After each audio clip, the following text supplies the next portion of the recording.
हक़ाइक़ TV में बदलते हुए मौसम के साथ हम आज मियां अब्दुल वहीद साहब, कोऑर्डिनेटर टू गवर्नर पंजाब और जॉइंट सेक्रेटरी पीटीआई पंजाब को ज़हमत दी है कि वो हमें जो सेनेट के इलेक्शन हो रहे हैं उसके बारे में मज़ीद आगाही दें कि दो तीन जो चीज़ें जानने वाली हैं। जो कहा जा रहा है कि पीटीआई के 3 MPs कराची से वो इनकारी हो गए हैं पीटीआई को वोट देने से, और इसी तरह ख़तरा ये है कि शायद कुछ लोग और भी ऐसे हों जो कि मैं बिलीव करने को तैयार नहीं हूँ कि कौन से ऐसे बंदे होंगे जो फरार होके वोट देंगे और उसके बाद वो इस कौम को मुंह दिखाने के काबिल रह जाएंगे, अपनी जमात को, अपनी कौम को। तो मियाँ साहब, आप इस बारे में क्या कहते हैं? बिस्मिल्लाहिर्रहमानिर्रहीम। डॉक्टर साहब, आजकल चूँकि एक ही इशू है सही पाकिस्तान के अंदर में है, सेनेट के अलावा इस वक्त और कोई बात है हो नहीं रही, हर चैनल पे और हर जगह पे हो रही है। सबसे पहले तो मैं समझता हूँ कि इंशाअल्लाह कुछ ऐसा नहीं होने वाला। जैसे पंजाब में बड़ा शोर था, आपने देखा, लेकिन कैसे आराम से हल हो गया, सब कुछ हो गया। इसी तरह इस वक्त सिंध का जो है वहाँ पे तमाम कैमरे दिखा रहे हैं, तमाम चैनल दिखा रहे हैं, जो कुछ है वो सामने है कि वहाँ पे कौन इस तरह की हरकतें कर रहा है। कोशिश उन्होंने सारी की है। MQM के पास जिस तरह से उनको ऑफर्स की गई, सीटों की भी ऑफर हुई, वजारतों की भी उन्हें ऑफर दी गई, सेनेट में भी दी गई, बल्कि उनके साथ शायद वो काम भी जो शायद वो कर ही नहीं सकते उनकी भी उनको ऑफर्स दी गई। हालांकि मुझे ये बताएं कि अगर MQM आज उनके साथ ही बैठ जाती है तो MQM का अपना क्या, MQM खड़ी किधर है? सही बात है। जो आज तक MQM के साथ वो करते रहे हैं वो किसी से ढका छुपा तो है नहीं। तो मैं तो हैरान हूँ। इस सबसे ज़्यादा मेरा जो इस वक्त बात करना चाहता हूँ ना, एक ऐसी शख्सियत, बड़ी ईमानदार, बड़ी पारसा, बड़ा नाम, चेयरमैन भी रहे, मैं रज़ा रब्बानी साहब की बात यहाँ कि क्या जब तक इस तरह के लोग हैं जो पार्लियामेंट के अंदर रोना शुरू कर देते हैं और क्या ड्रामा किया जाता है। मैं हैरान हूँ कि जब चार्टर्ड ऑफ डेमोक्रेसी का वो ड्राफ्ट बनाए और वो यही बनाने वाले थे साहब। सही। ये साहब उस पे बनाने वाले ये थे और उस वक्त ये इन्होंने इसके हक में दलाइल देते थे कि जनाब ये ओपन होना चाहिए, इसको सीक्रेट जो है ना बैलेट नहीं होना चाहिए उस वक्त। और आज वो कोर्ट में इसके खिलाफ गए हैं, आज वो सीक्रेट बैलेट के हक में चले गए हैं। और ये कमाल है। मैंने आपको पिछले एक प्रोग्राम में ये बात कही थी कि हमारा जो है ना वो कोई ईमान नहीं है, हमारी कोई ना आइन है ना कानून है। हमारा लीडर जो कह दे, जरदारी साहब जो कह दे वही कानून है। हालांकि वो कहते हैं कि वादे कौन से कुरान और हदीस होती है। ये बात MQM को याद रही, इसलिए उन्होंने इनसे कोई बात नहीं की। लेकिन जब तक इस तरह के सियासतदान मौजूद हैं, जब तक इस तरह के लोग मौजूद हैं, मैं समझता हूँ कि ये जो गालियाँ पड़ रही हैं ना सियासत को और सियासतदानों को, ये रज़ा रब्बानी जैसे जो अंदर से कुछ हैं और बाहर से कुछ हैं। मुझे एक वाकया बड़ा पुराना, मैं एक बात यहाँ आपसे शेयर करता जाऊँ। बहुत बड़े शायर पाकिस्तान के एक गुजरे हैं जिनका इंडिया के अंदर और दुनिया के अंदर उनको माना जाता है। वो कहीं अपने दोस्तों के दरमियान बैठे हुए थे तो कोई उनका कुछ, वो रेडियो का ज़माना था, तो उस वक्त कोई मरसिया जो है ना उनका लिखा हुआ वो ऑनर हुआ। तो लोग आ गए उनसे आके, उन्होंने कहा जी वाह जी शाह जी आप तो बड़े अल्लाह के ऐसे तो तारीफें, और कहा जी आप तो बड़े वली अल्लाह हैं। आप तो बिरज़ानीस तो नहीं थे? नहीं उनका नहीं है। मैं तनवीर नकवी मरहूम का मैं नाम नहीं, मैं चूंकि उन्होंने अपनी जान छुड़ाने के लिए जो बात की है ना मैं वो करना चाह रहा था। तो वो बैठे, उन्होंने कहा जी आप तो छुपे रुस्तम हैं, आपने तो जनाब वो बात कही जो समझें कि ये तो एक अहले बैत का कोई ऐसा को अश्क रसूल कह सकता है। उन्होंने बड़ी तारीफें की। उन्होंने कह रहे भाई अल्लाह के बंदे हो, खुदा के बंदे, बस करो। उन्होंने अपनी जान छुड़ाने के लिए जो बात की मैं वो आपसे शेयर करना चाहता हूँ, जो आज हमारे सियासतदान कर रहे हैं वो शायद इनके लिए उन्होंने कही। उन्होंने कहा अरे भाई मेरा ये प्रोफेशन है, मेरे पास कोई बंदा आया, उसने मुझे पैसे दिए हैं कि हुसैन की शान में कुछ लिख दे। अच्छा, तो मैंने भाई उनको वो लिख दिया पैसे लेके। तो अब भाई इतनी आप तारीफें करें, आप मुझे दें, मैं यजीद की शान में इसे बेहतर लिख देता हूँ। तो मैं इससे बेहतर पैसे उन्होंने अपनी जान छुड़ाने के लिए वो बंदे उनको जो इस तरह से, लेकिन मैं कहता हूँ उनकी वो बात आज हमारे सियासतदानों पे उसी तरह आप देखें कि इनसे एक दिन आप कहें कि आपने इसके हक में बात करनी है उसके हक में बात करेंगे, दूसरे दिन और फिर वो रो के भी करेंगे। फिर वो ये सेनेट आपने देखा कि इन्होंने पार्लियामेंट के फ्लोर पे क्या वो ड्रामा किया था इस बंदे ने, बिल्कुल ठीक है। और ये जब तक इस तरह के सियासतदान है और एक बच्चे के पीछे हाथ बांध के और एक चोर के पीछे, डाकू के पीछे ये लोग खड़े होंगे, तो ये खरीदो फरोख्त के लिए आज ये माहौल पैदा कर रहे थे। इस तरह के लोग जब तक हैं, लोग कहते हैं जी बड़ा शरीफ आदमी, कैसा शरीफ आदमी, और एक शरीफ आदमी और है।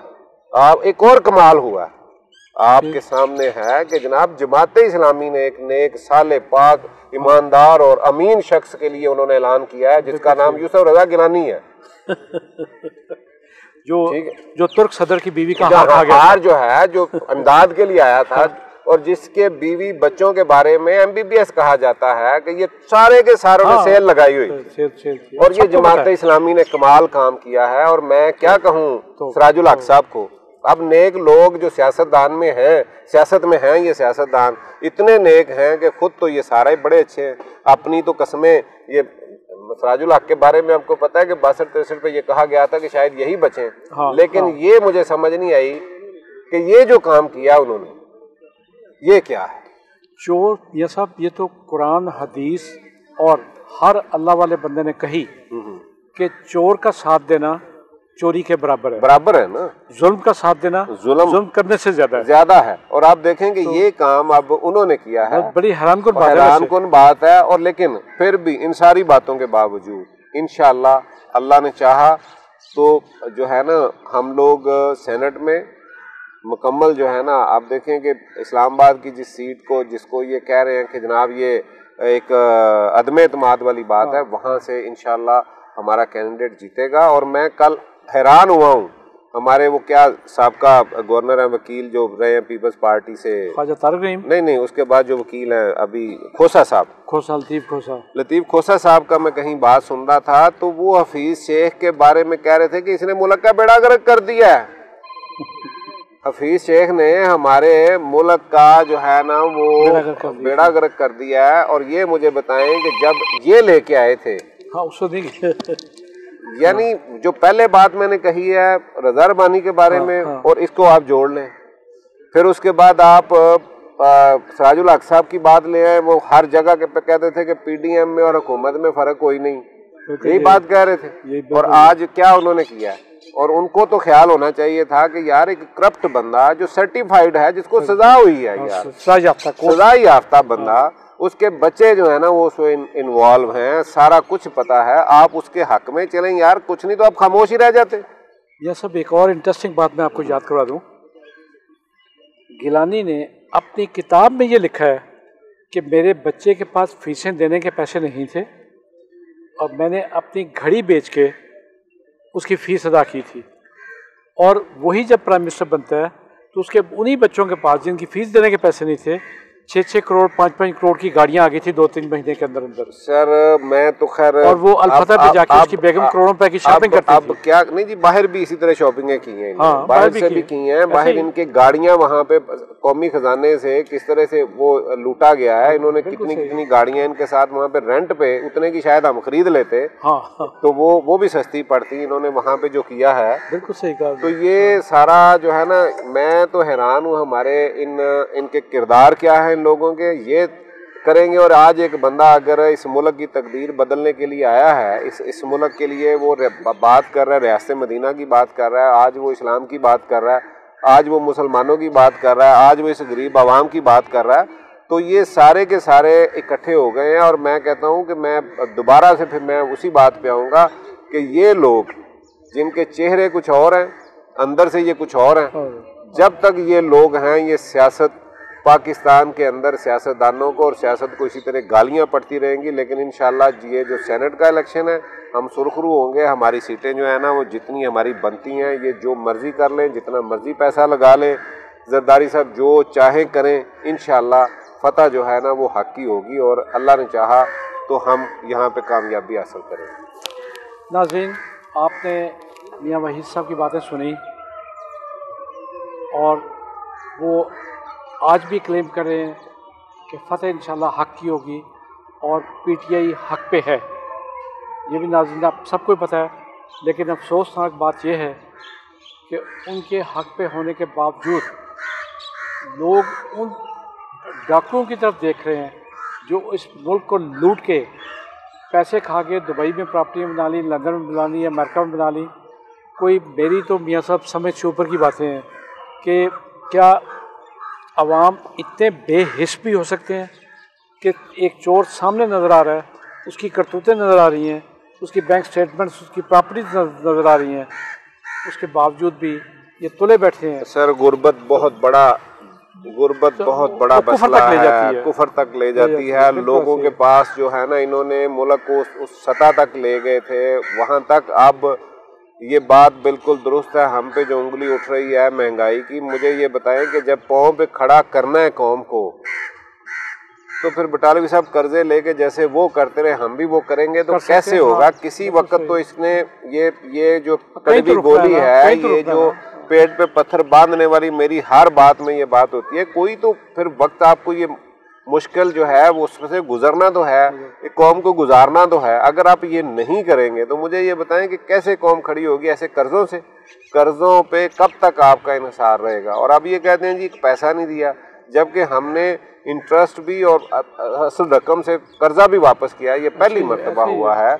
और अब आप देखेंगे हमारी गवर्नमेंट के जितने भी काम हैं वो सारे के सारे अच्छे जो है ना एक तरफ चल रहे हैं। हम इंशाल्लाह अगर ये कौम थोड़ा सा हमारा साथ दे, इन लोगों को जो जिनकी कोई चोरियों की यानी आपको ढकी छुपी बात नहीं है पूरी दुनिया के अंदर। और मैं हैरान हूँ कि पाकिस्तान जिनकी लड़ाई हम लड़ रहे हैं, पाकिस्तानी अवाम जिनकी लड़ाई हमारा वजीर आज़म लड़ रहा है, हमारी जमात लड़ रही है, वो देखें वो उस तरह से नहीं बेदार हुए।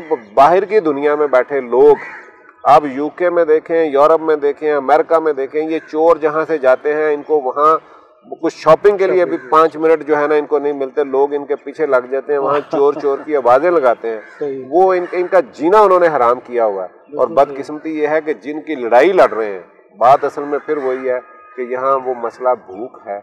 लोग जो हैं उसके जो है ना ऊपर उनको इन बातों से गर्ज ही नहीं है। जिस मुल्क के अंदर बिरयानी पे वोट दे दिया जाए, जिस मुल्क के अंदर 2-4 हज़ार पे वोट बेच दिया जाए, जो हमारे पास सबसे बड़ा एक हथियार है, जो हमसे जिसका सवाल होना है, जिस पे इतना बड़ा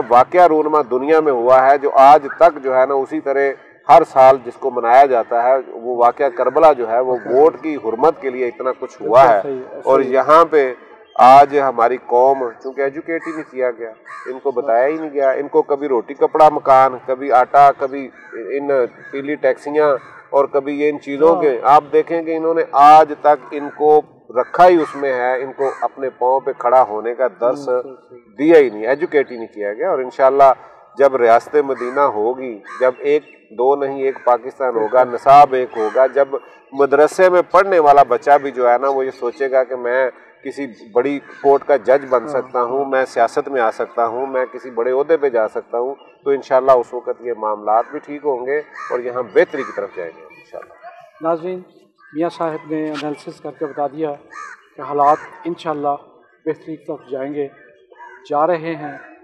लेकिन आपने भी तो आंखें खोलनी हैं, आपने भी तो अपने ख्वाहिशात पे काबू पाना है, आपने भी ग़ुलामी का जो तौक आपने गले में पहना हुआ है चोरों का, खुदारा उसे उतार के फेंक दे, वरना तो ग़ुलामी ऐसा आपका मुकद्दर बन जाएगी कि आपको जान छुड़ानी मुश्किल हो जाएगी। बहुत शुक्रिया, अल्लाह हाफ़िज़।